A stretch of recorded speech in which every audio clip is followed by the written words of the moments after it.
사도행전 28장 마지막 장입니다. 마지막 장, 마지막 두 구절입니다. 사도행전 28장 마지막 장, 마지막 두 구절, 대단히 의미 있겠죠. 하나님께서 어떻게 마침표를 찍는가 한번 보십시다. 오늘이 37번째 마지막입니다. 37번째 두 구절 저와 함께 연속으로 두 번을 읽고 아멘 할게요. 자, 함께 읽겠습니다. 바울이 온 이태를 자기 셋집에 머물면서 자기에게 오는 사람을 다 영접하고 하나님의 나라를 전파하며 주 예수 그리스도에 관한 모든 것을 담대하게 거침없이 가르치더라.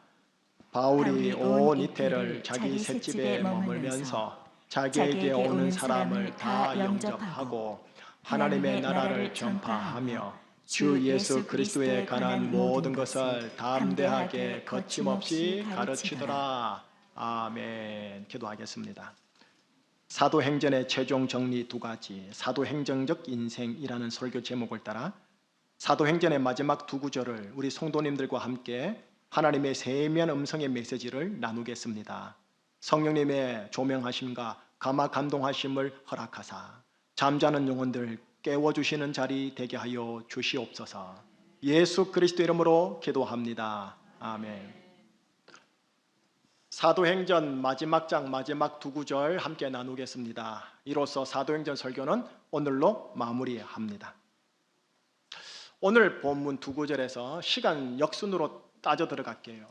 대략 2년 반 전쯤 사도 바울이 예루살렘에서 유대인들의 소동으로 인해서 위험에 처해요. 바로 그때 천부장이 구출하죠.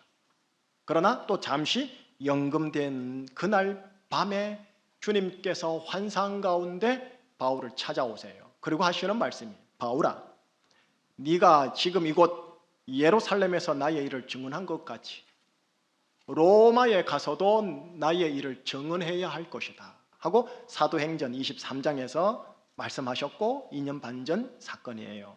그리고 그 예수님 주님의 예언의 말씀이 오늘 본문 28장 마지막 장 마지막 두 구절에서 실현됨으로써 사도행전이 끝나버려요. 여러분, 이 말씀을 제가 딱 대할 때 다가온 저의 육신적인 것들 먼저 함께 좀 나누고 공감한 후에 하나님 메시지로 들어가 볼게요.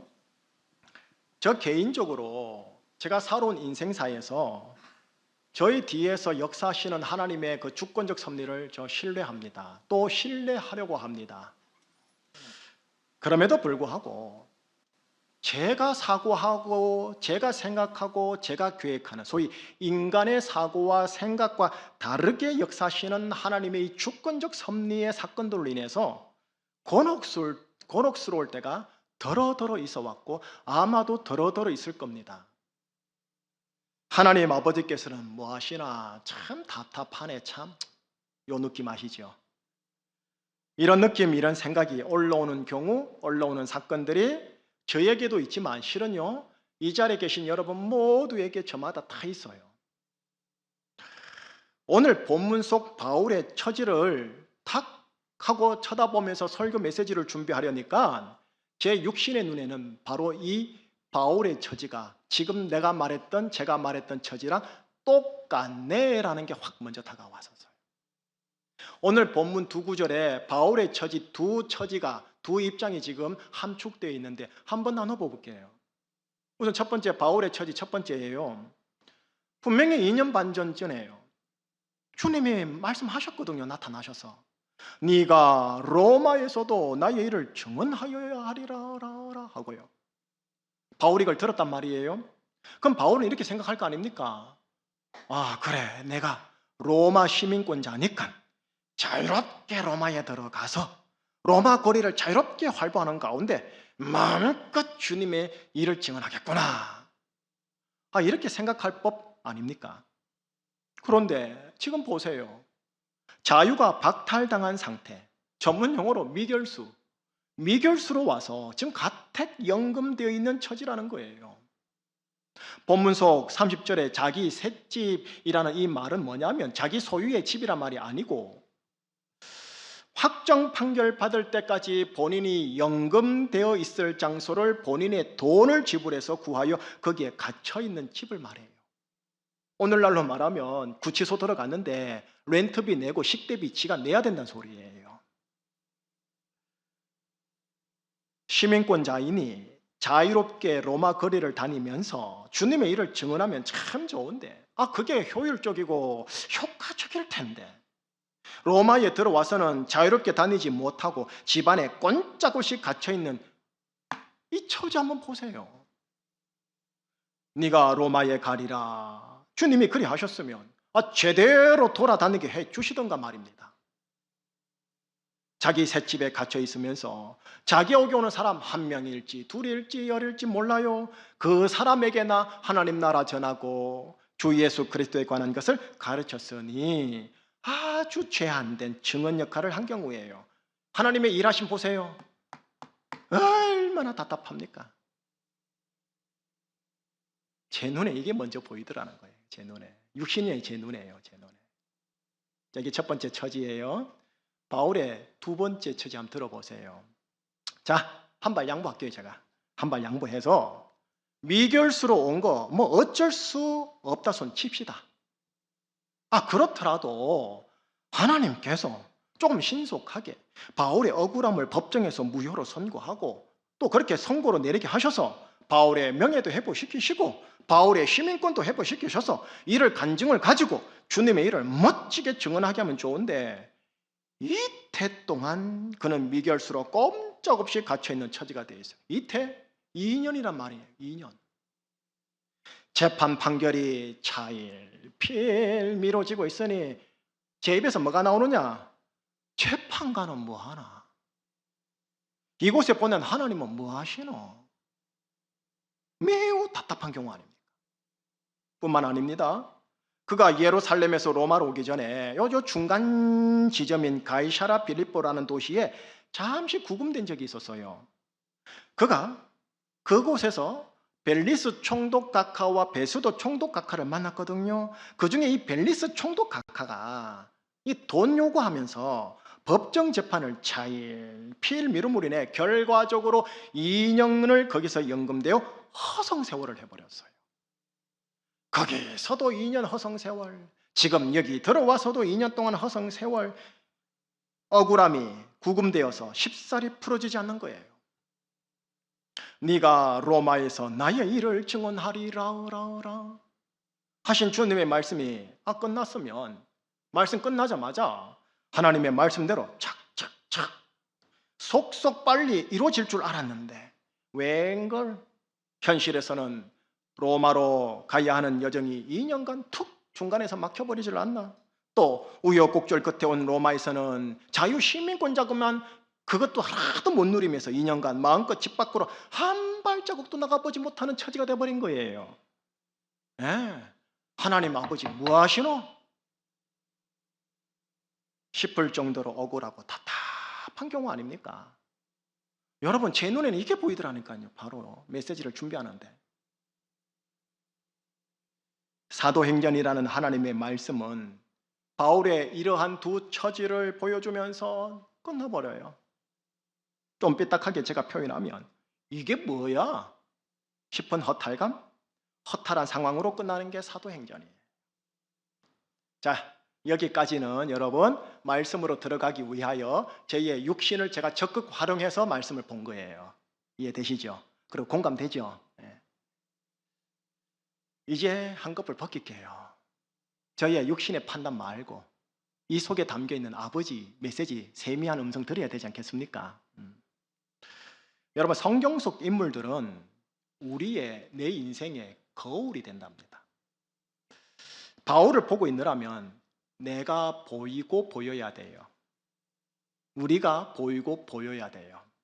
무슨 말이냐 하면 우리 모두 각자의 인생 사이에는 이거 뭐야 헐 싶은 이런 것들이 크고 작게 계속해서 일어나지 않습니까? 저도 그렇고요. 바울의 이 표면적인 모습 속에서 니한테도 그런 게 있을 기다 하시는 거예요. 인생사 허탈감, 답답함, 억울함, 속 터지겠네, 미치겠네, 하나님 뭐 하시나? 이런 느낌, 이런 생각이에요. 오늘 본문 속 바울의 처지는 우리 인생사의 어느 한 부분을 비춰주는 거예요. 예수 잘 믿어도, 성령 충만해도 이럴 수 있다, 네 인생에. 이걸 보여주는 거울인 거예요. 비단 바울뿐이겠습니까? 모든 성경의 위인들이 다 그래요. 부정적인 위인들, 긍정적인 위인들 다 그래요. 하나님 아버지께서는 그들을 통해, 이 위인들을 통해서 오늘 지금 나에게, 우리에게 뭔가 메시지를 주고 싶은 거예요. 귀에다가 보청기 꼽아놓고 세면 하나님의 음성을 확대시켜서 듣기를 원하세요.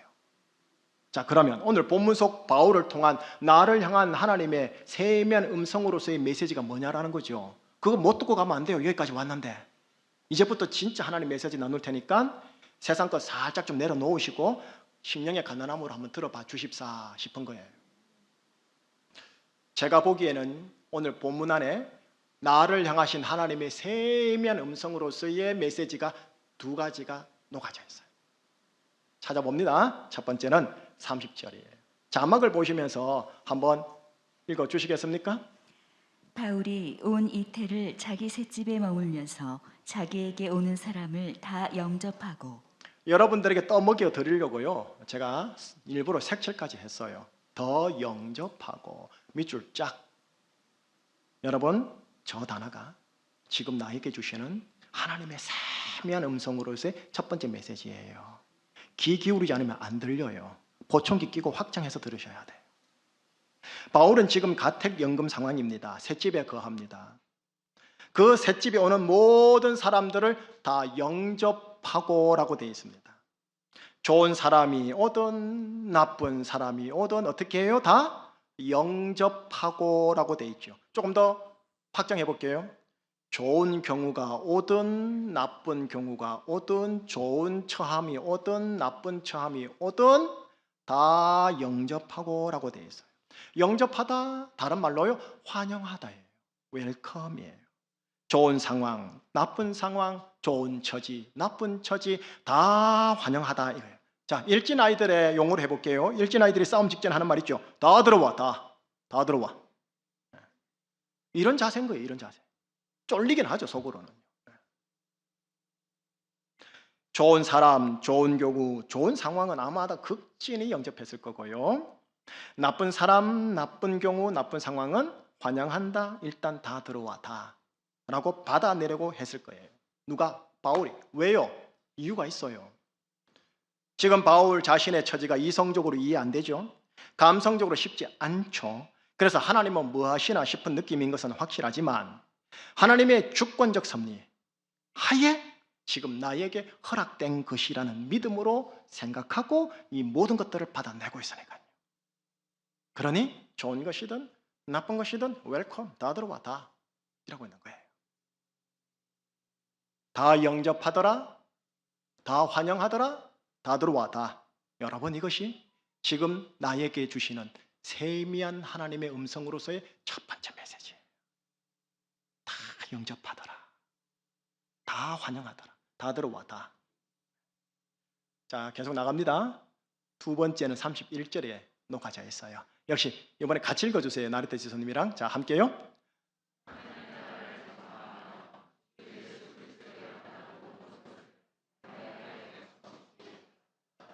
나레이터 지사님 마이크가 안 나오니까 확인해 보세요. 담대하게 거침없이라고 돼 있죠. 여기에 담대하게 거침없이. 제가 밑줄 꺼드렸고 요거 드시면 됩니다. 이 표현이 지금 하나님께서 나한테 세미한 음성으로 들려는 두 번째 메시지입니다. 여러분, 바울의 인생에는 하나님이 바울에게 주신 사명이 있어요. 바울에게는 직장, 직업이 있었어요. 텐트 메이커. 텐트 메이커하면서 이 도시, 저 도시 국제적으로 돌아다니면서 사명을 진행한 거였거든요. 그 사명이 뭐냐? 31절에 기록되어 있는데 하나님 나라 전파와 예수 그리스도에 관한 것을 가르침이었어요. 이 사명을요, 지금 셋집에 갇혀 있단 말이에요. 돈 못 벌고 있어요. 업이 진행되지 못하고 있다고요. 직업이, 사업이. 셋집에 갇혀 있긴 하지만 또 좋은 사람이 오든 나쁜 사람이 오든 좋은 처지든 나쁜 처지든 어떻게 하느냐? 담대하게, 거침없이 자신의 사명을 실현하고 있더라는 거예요. 내 처지를 지금 비관해서 움츠러 들어있거나 우리 하나님 아버지는 뭐 하시나 불평하면서 세월을 보내거나 하지 않고 주어진 제한된 조건 하에서 담대하게 거침없이 사명을 진행하더라는 겁니다. 자, 여기서 잠시 유의할 게 있습니다. 이 거침없이라는 말을 거칠게라고 받아들이면 안 돼요. 부정적 처지에선 사람이요 이렇게 주눅 들거나 아니면 그 반대로 사나워지고 거칠어져요. 사람이요, 남자든 여자든. 이 거침없이란 사납게, 거칠게가 아니고요, 주저함 없이요. 주저함 없이, 담대하게 주저함 없이 자신의 사명을 지금 텐트 메이커로 돈 못 벌고 있는 상황인데도 실행해 나가더라는 거예요. 담대하게, 거침없이, 그러나 거칠지 않게. 여러분, 이것이 지금 나를 향하신 하나님의 세미한 음성으로서의 두 번째 메시지예요. 종합 정리해 봅시다. 첫 번째랑 두 번째랑 종합 정리하면 바울이 어떤 바울이냐? 담대하게 거침없이 다 영접하는 바울이 거울로 보이는 거예요. 제가 조금 전에 삐딱하게 한 말 기억나요? 이게 뭐야 싶은 허탈한 상황으로 끝나는 게 사도행전이라 했죠. 그런데 한꺼풀 딱 가만히 벗겨보니까 뭐가 보이느냐? 그런 상황에서도 담대하게 거침없이 다 영접하는 맛있는 바울의 모습으로 사도행전이 끝나요. 아이들 용어로 말해볼까요? 일본 용어를 좀 써가지고 간지나는 바울. 멋있지 않아요? 간지나는 바울. 여러분, 이것이 사도행전 마지막이에요. 여러분, 이것이 하나님께서 지금 이 두 구조를 통해 사도행전 종합 정리를 하면서 주시는 메시지예요. 무슨 메시지? 그리스도인들이 어떤 상황에서 어떤 모습이어야 하는지 알려주는 메시지예요. 제주에서 내가 어떤 상황에서도 어떤 사람이어야 하는지 알려주는 메시지예요. 담대하게 거침없이 다 영접하는 간지나는 바울 그리스도인. 이 모습을 이제 영의 눈으로 대하면서 제가 시 한 편이 쏙 떠올랐어요. 시 한 편은 자막을 보시면서 나레트 지선 읽어주시겠습니까? 인간이라는 존재는 여인숙과 같다. 매일 아침 새로운 손님이 도착한다. 기쁨, 절망, 슬픔, 그리고 약간의 순간적인 깨달음 등이 예기치 않은 방문객처럼 찾아온다. 그 모두를 환영하고 맞아들이라. 설령 그들이 슬픔의 군중이어서 그대의 집을 난폭하게 쓸어가 버리고 가구들을 몽땅 내가더라도, 그렇다 해도 각각의 손님을 존중하라. 그들은 어떤 새로운 기쁨을 주기 위해 그대를 청소하는 것인지도 모르니까. 어두운 생각, 부끄러움, 후회, 그들을 문에서 웃으며 맞으라. 그들을 집 안으로 초대하라. 누가 들어오든지 감사하게 여겨라. 모든 손님은 저 멀리에서 보낸 안내자들이니까. 나에게 다가오는 모든 손님은 하늘 아버지, 저 멀리에 계신 하늘 아버지께서 보내신 안내자, 천국으로 인도하는 안내자니까. 바울을 쭉 그 인생을 보면 엄청난 손님들을 맞이해요. 저 시에서 제가 바울이 보이는 거예요. 그리고 저 시에서 초대교회 그리스도인들이 보이고, 저 시를 보면서 아하, 하나님의 아들들이 어떤 사람이어야 하는지를 보는 거예요. 사도행전 마지막 두 구절을 통해 저는 사도행전 전체를 이렇게 최종 정리해 보고 싶어요. 허탈한 상황에서조차도 담대하게 거침없이 모든 손님을 다 영접하면서 자신의 인생 사명을 실현하는 바울. 그 바울의 인생 사명이 뭔가 가만히 봤더니 텐트 메이커가 아니고요, 하나님 나라와 주 예수 그리스도를 알리는 것. 자, 여러분, 사도 바울은 그리스도인들의 대표격 샘플이죠. 그럼 이렇게 종합 정리를 할 수 있어요. 첫째, 허탈한 상황에서조차도 담대하게 거침없이 모든 손님을 다 영접하면서 자신의 인생 사명을 실현하는 제주의 그리스도인. 그 제주의 그리스도인의 인생 사명이 뭐냐? 하나님 나라와 주 예수 그리스도를 알고 알리는 것. 여러분, 이것이 사도행전의 최종 정리예요. 자, 여기서 노란 글씨 보셨죠? 사명이라는 단어 좀 부연 설명 조금만 해드릴게요. 여러분, 배 부르고 등 따시기 위해 돈 버는 거를 성경에서는 사명이라 하질 않아요. 일반 세상에서도 이걸 뭐라 하냐면요, 업이라고 그래요. 업. 직업이라 불리든 사업이라 칭하든 그건 전부 다 업이에요. 업이에요. 돈 버는 건 다 업이란 거예요. 본업이 따로 있고 부업이 따로 있다 구분하더라도 그건 모두 다 그저 업이에요. 업. 그리스도를 따르는 그리스도인으로 부름받은 자에게는 하나님의 그 부르심에 따른 목적이 분명히 있어요. 이를 성경에서는 소명, 사명이라고 해요. 여러분의 업에다가 사명을 입히셔야 돼요. 마치 제가 이 강대상에 올라올 때 이 옷을 입고 올라오듯이 여러분들이 돈 벌어 들어가는 업 현장에다가 사명의 옷을 입고 가셔야 된다는 거예요. 그러면 무슨 사명이냐? 오늘 본문에 나와요. 하나님 나라와 주 예수 그리스도. 하나님 나라와 주 예수 그리스도를 알아가고 알아가는 만큼 누리고 누리는 게 너무 좋아서 내가 소속된 업에 함께 종사하는 자들에게나 그 업에 들어왔다 나갔다는 자들에게 이를 나눠주고 알려주는 것. 도구는 선물로. 그리고 이 선물을 주는 것에 대하여 감격하고 감사할 때 진짜 백의 선물은 영생의 선물 예수 그리스도야 라고 하는 것. 이게 사명이에요. 여러분, 저하고 시간 순서 따라 심판대 앞에 갈 거죠? 올라가시면 업은 다 불살라져요. 무게 안 지어져요. 이 사명이 무게를 지어진다고. 매네 대기를 우바르신 무게를 재어봤더니 함량미달이다 소리 들으면 혼나는 거예요. 이 사명을 여러분들이 잡으셔야 돼요. 이 사명의 핵심이 뭐냐? 하나님 나라와 주 예수 그리스도. 그래서 우리 교회 사명 선언이 있어요. 예수를 중심으로 하여 하나님 나라를 세우는 증인의 공동체. 여러분, 이제 축복할게요. 목사다 보니까 제사장 반야를 속에서 여러분들 축복하는 거 아멘 꿀떡 받으세요. 하나님 나라 관련해서 축복하고 예수님 관련해서 축복할게요. 먼저 하나님 나라 관련해서 축복합니다.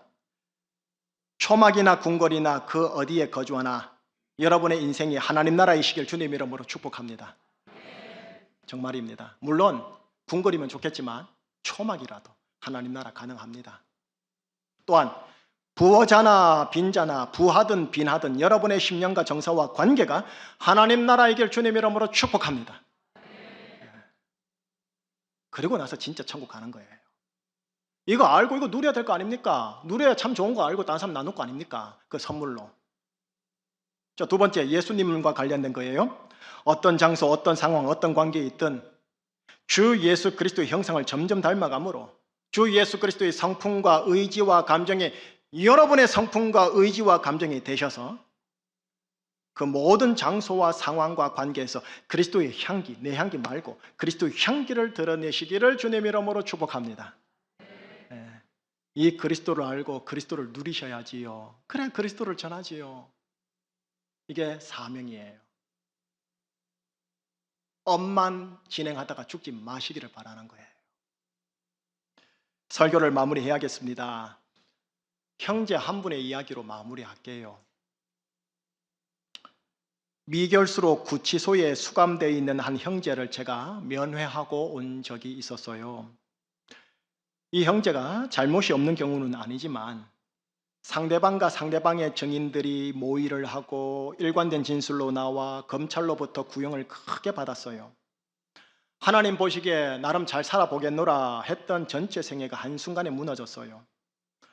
그나마 불행 중 다행 감사했던 건 뭐냐 하면 함께 사업을 일했던 아내가 남편을 신뢰하고 있고 상대편의 위증과 과정을 잘 알고 있고 무엇보다 이 억울한 상황 속 하나님의 섭리를 인정하고 받아들이면서 지금의 상황을 받아내려 하고 있다는 것, 그 아내와 자녀들이 그거 염려는 덜한 경우예요. 그 가정은 지금 제주도 내 동일한 사업 현장에서 더 이상 있을 수 없어서 제주를 떠난 상황이에요. 제주 바닥 좁잖아요. 소문 바닥에 나거든요. 구치소 안에 있는 형제의 마음은 어떨까요? 상대방을 향한 분노, 자기 스스로의 그 자괴감과 정죄감, 응어리가 새카맣게 지는 거예요. 돌덩어리 간경화 현상이 일어나는 거예요. 마음덩어리에. 그리고 속도 세상 말로 새카맣게 타들어가는 거예요. 그런 그 형제에게 매주 선포되는 설교 메시지를 제가 우편물로요, 이렇게 원고 그대로요, 원고 그대로 우편물로 계속해서 보냈어요. 그리고 개인 간에 서로 간에 편지도, 서신을 주고받았었어요. 지난 주중에 온 편지 한 대목을 여러분과 함께 나눠볼게요. 한번 들어보세요. 4월 17일 부활주일 고전 15장 부활장이 주는 두 가지 메시지라는 설교를 통해서 제가 지금껏 신앙심이 아닌 종교심으로 살아왔음을 고백합니다. 4월 24일 주일 설교 시 사도행전 19장에 에베소 교회에 임한 성령의 내재적 능력적 임함이 지금 저에게도 필요하며 지금 이 구치소 상황에서 오직 성령님의 능력으로 견디고 이기고 주님을 바라보고 싶습니다. 5월 1일 주일 설교 시 하나님의 은혜를 알고 알게 하라는 사도행전 20장의 내용을 통해서 지극히 평범하고 단조로웠던 삶, 가족과 함께 둘러앉아 하나님의 기쁨을 나누는 것이 하나님의 은혜임을 알아 가족이 너무나 그리워 마음이 너무나 아팠습니다. 5월 8일 주일 설교 시 그래도 은혜 그래도 사랑이라는 사도행전 21장의 내용을 통해서 나를 사랑하신다는 것으로 화장실에서 펑펑 울며 아버지의 사랑에 감격하였습니다. 내가 지금 구치소에 있고 잘못이 있고 다른 사람들은 나를 정죄하더라도 하나님 아버지는 그래도 나를 사랑하신다니 정말 감사합니다. 억울함으로 나의 죄를 보지 못했는데 나의 부끄럽고 역겨운 죄를 오래 참으시고 그래도 사랑해 주시니 그 은혜로 내가 지금 이곳 구치소에서 살아가겠노라 고백했습니다. 5월 22일 주일 설교시 어떤 총독각하가 될 것인가라는 사도행전 24장의 내용을 통해서 내가 세상에서 총독각하가 되고자 애쓰며 살아왔음을 보게 되고 너무나 부끄러워서 하나님께 회개하였습니다. 교회에서 사역을 한다시고 사회에서 착한 일을 좀 한다시고 은근히 때로는 자랑하던 내 의로 살아왔습니다. 세상에서 총독각하가 되려 하면서 하나님의 의를 빙자해 교만이 있었음을 보면서 너무 수치스러워서 머리를 감싸고 제 마음을 드러내는 것 같아 너무 괴로웠습니다. 이제서야 저는 제 모습을 보게 되었습니다. 이런 내가 과연 하나님의 의와 절제와 장차올 심판을 감당할 수 있을까 두려웠고 앞으로 어떻게 살아가야 할지 두려웠습니다. 목사님이 나눠주신 말씀으로 깨어지고 부서지고 다시 나를 죽이고 내 안에 예수로 다시 살게 하신 하나님의 은혜 감격함으로 받습니다. 5월 30일자로 보낸 네 번째 편지 서신 내용 중에 한 대목입니다. 말씀을 제대로 자기에게 접목하고 있죠? 보고 듣고 계속 하는 거예요. 그 속에 들어가서 뭐 할 것도 없고 억장이 무너지는 현실과 육신상의 감정 정서는 여전합니다. 말문이 막히고 하나님이 있다면 어찌 이럴 수 있나 싶은 상황 맞습니다. 하나님의 섭리하에서 그에게 보내진 손님들은 너무나 가혹한 손님이었습니다. 지금 미결수거든요. 미결수에서 기결수가 되면 바울처럼 로마 가기 전 가이사라 빌립보에서의 이태, 로마에 가서도 이태 동안의 구금처럼 허송세월 같은 인생을 버텨내야 할 겁니다. 그런데 면회 끝나고 나오는데 저에게 말하더군요. 목사님, 제가 이제 총독각하가 아니라 데오빌로로 살고 싶습니다. 여러분 데오빌로 기억나요? 데오빌로 뜻이 있어요. 하나님의 친구. 제 눈에 뭐가 보이느냐 하면 허탈한 상황에서조차도 담대하게 거침없이 모든 손님을 영접하려고 용쓰는 한 그리스도인 형제가 보이는 거예요. 그분이 보낸 세 번째 편지 내용에는 구치소 내에 이분의 에피소드 하나가 실려 있더라고요. 이런 거예요. 분노로 가득 찬 사람들만 모이다 보니 거칠고 사납고 자기밖에 모르는 환경이라고 합니다. 조폭 출신 덩치 좋은 분이 검정고시 준비하는 걸 보고 그분을 옆에서 도와주었다 합니다. 마약 사범에 들어왔는데 마약 중독 후유증으로 고생할 때 여러모로 본인이 계속 도와주었다 합니다. 이 두 사람을 운동장에서 만나 하루에 1시간, 코로나로 해서 30분이거든요. 하루에 1시간 이렇게 30분 운동장에서 만나 이런저런 대화를 하면서 거닐었는데 좌측에는 덩치 큰 사람이, 우측에는 마약 사범 망나니가 이렇게 사이좋게 다니는 것을 주위 사람들이 보면서 자기들끼리 추측성 이야기를 만들어 결국 본인을 함부로 대하거나 건드리는 사람이 없다 합니다. 여러분, 뭐가 보이느냐 하면 어떤 장소, 어떤 상황, 어떤 관계에 있던 예수 그리스도의 형상을 점점 닮아 그리스도의 향기를 드러내려는 한 그리스도인이 제 눈에 보이는 거예요. 그러니 제가 뭐라는 줄 아세요? 나올 때 나 집사님을 안 불렀어요. 이분 내 브라더예요. 브라더. 족복에서 쓰는 용어처럼 느껴져서 이상하긴 한데 그런 내가 좀 더 챙겨주는 거죠. 내 동생이니까. 사람을 보면 사람이 보여요. 물론 뒤에 내면에 사연이 있는 것 감잡으면서 봅니다. 지난주일 설교 시 보여드린 그림 하나 기억나세요? 나무 토막 같은데 빛을 탁 비쳤더니 그 뒤에 아름다운 비너스 산 그림자가 보였고, 이쪽으로 빛을 탁 비쳤더니 로댕에 생각하는 사람의 그림자가 보인 그림 기억나시죠? 하나님께서 나무 토막 같은 인간 안에 있는 두 아름다움을 빚어내고자 모든 손님들을 그의 인생에 보내는 거예요. 이거를 하나님의 절대적 주권으로 얼만큼 받아내느냐에 따라서 업그레이드 되거나 40년 그대로 가거나 출애굽기처럼. 축복하고 마무리할게요. 사도행전으로 축복하고 마무리할게요. 인생사, 여러분의 인생사에 어떤 손님이 오시든 담대하게 거침없이 다 영접할 수 있기를 축복해요. 물론 좋은 손님이 많이 오기를 축복할게요. 그리고 나의 업에서 직업이든 사업이든 본업이든 부업이든 나의 업 속에서 나의 사명이 있어요. 하나님 나라와 주 예수 그리스도를 저와 함께 알아가고 성령님 안에서 이걸 경험하고 누리고, 그리고 이거를 알리고 나눠주는 인생, 한마디로 사도행전적 인생. 이 사도행전적 인생으로 남은 생에 여러분의 업 현장에서 살아가셔서 빛과 소금 되시길 예수님 이름으로 축복하면서 사도행전 마치겠습니다. 기도하시겠습니다. 하나님 아버지, 예수님 이름으로 산부 예배자들과 가족들을 축복합니다. 하나님께서 절대적 주권 속에서 모든 것들을 허락하실 것 같아 하나님께 먼저 아뢰오니 웬만하면 악한 손님들 주지 마시고 좀 좋은 손님들 하나님 계속 허락하여 주옵시고, 설령 하나님의 연단 속에서 다가오는 반갑지 않은 손님이 올 때조차도 담대하게 거침없이 다 영접할 수 있는 자들 되게 하여 주옵시고, 나의 업 속에서 업에다가 돈에다가 미치고 환장하는 게 아니라 업 속에서 나의 사명을 하나님, 곧 하나님 나라와 주 예수 그리스도를 알아가고 누리고 알리는 인생, 사도행전적 인생으로 살아가는 우리 교우들 하나님 되게 성령으로 임하여 주시옵소서. 예수 그리스도 이름으로 기도합니다. 아멘. 우리를 구원하신 예수님 바라보면서 예수님 높이십시다. 수많은 무리들 줄지어 그분을 보기 위해 따르네. 수많은 무리들 줄지어 그분을 보기 위해 따르네. 평범한 목수이신 그분 앞에 모든 무릎이 꿇어 경배하라. 평범한 목수이신 그분 앞에 모든 무릎이 꿇어 경배하네. 모든 문제들 하나하나 죽음까지도 힘어내고 문제들 하나하나 죽음까지도 힘을 생명의 구원 되신 예수 이름 앞에 모든 권세를 독하니 구원 되신 주의 이름에 모든 권세를 물러가네. 예수 이름 높이세.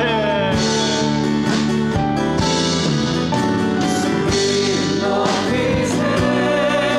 능력의 그 이름 예수님 높이세. 구원의 그 이름 예수 이름을 부르는 자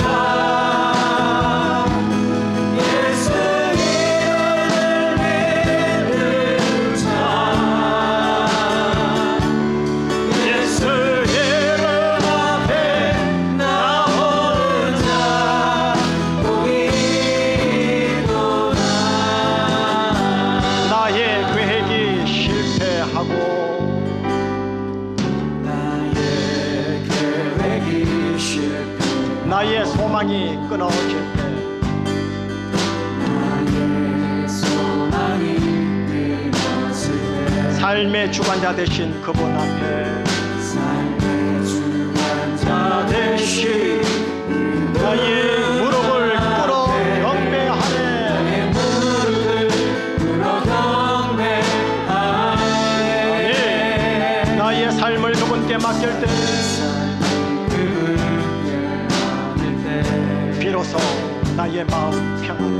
비로소 나의 마음 편하네. 구원의 반석 대신 예수 이름을 손높여 석 대신 예수의 이름을 소리 높여 찬송하네.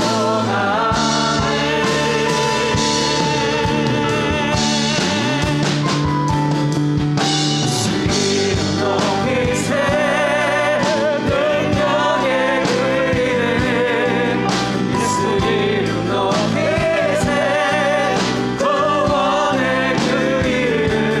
예수 이름을 부르는 자.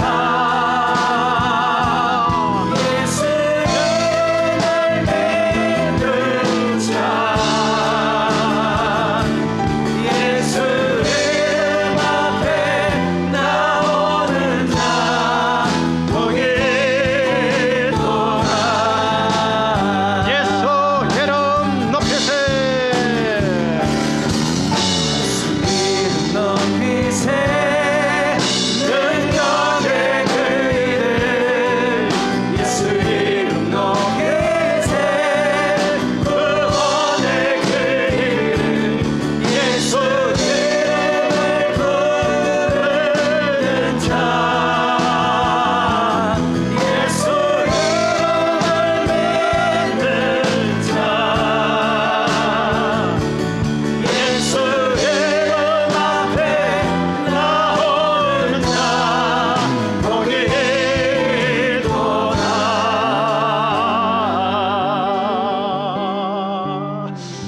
할렐루야. 예수는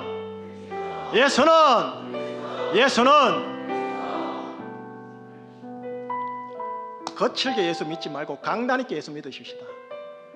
뭐 아니면 도 아닙니까? 세상에서 술로 승부 걸지 마세요. 모사로 승부 걸지 마세요. 사바사바로 승부 걸지 마세요. 왜냐하면 세상이 더 잘해요.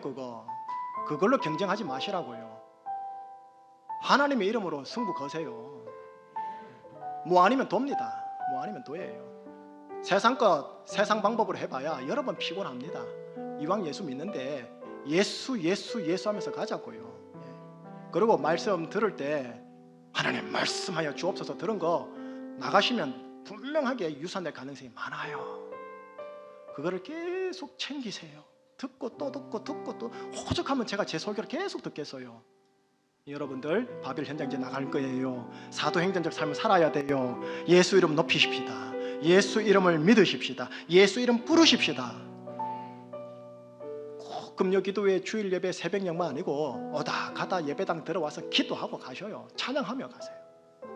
함께 찬양 기도하고 마무리할게요. 오늘 주어진 하나님의 말씀 속에 나한테 주시는 감동이 있습니까? 그 감동 붙잡고 회개 기도할까 하고 감사 간구 기도할까 하시기를 바라고요. 제가 여러분들께 드리는 기도 제목은 하나님, 제가 업의 현장에서 돈 버는 업의 현장에서 사명의 삶을 사는 사도행전적 인생으로 몰아가 주십시오. 그게 뭔지 아직 감은 없지만 사도행전적 인생으로 저를 몰아가 주시옵소서.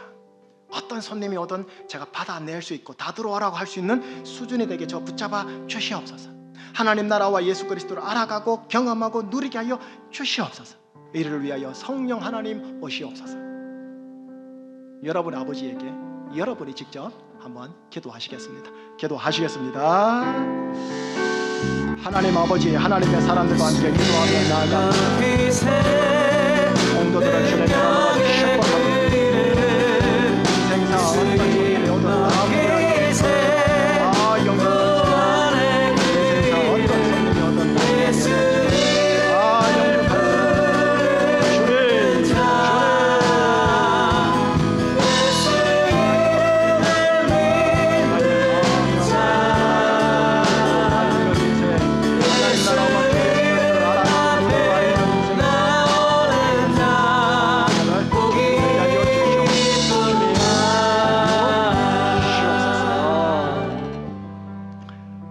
예수는 우리의 그리스도임을 제가 선포하겠습니다. 하나님, 예수 그리스도 이름으로 선포하겠습니다. 하나님, 성령이시여 오시옵소서.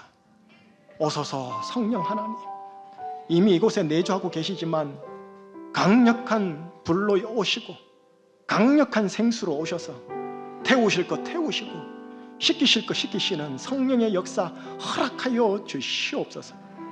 성도들에게 예수 그리스도의 보혈이 있음을 선포하노라. 성도들의 가정과 심령관계 위에 예수 그리스도의 보혈이 있음을 선포하노라. 예수 그리스도의 보혈로 말미암아 깨끗게 될지어다. 치유될지어다. 회개하게 될지어다. 하나님을 경외할지어다. 오 하나님, 예수 그리스도의 영 성령 하나님이 오실 때 악하고 더러운 영들 다 떠나는 줄 압니다. 예수 그리스도 이름으로 명하노니 성도들을 괴롭히는 수많은 악하고 더러운 영들 떠나갈지어다. 이들의 가정과 관계를 괴롭히는, 인생을 괴롭히는 수많은 악하고 더러운 영들, 사망 권세, 율법적 저주들 예수의 이름으로 떠나갈지어다. 오직 예수는 우리의 그리스도 되심의 복음이 능력적으로 내재적으로 우리 교회에서, 가정에서, 심령에서 나타나게 하사 예수 그리스도의 형상이 뿜어지는 장로, 집사, 권사, 목사 되게 하여 주시옵소서. 예수 그리스도 이름으로 감사하며 기도합니다. 아멘.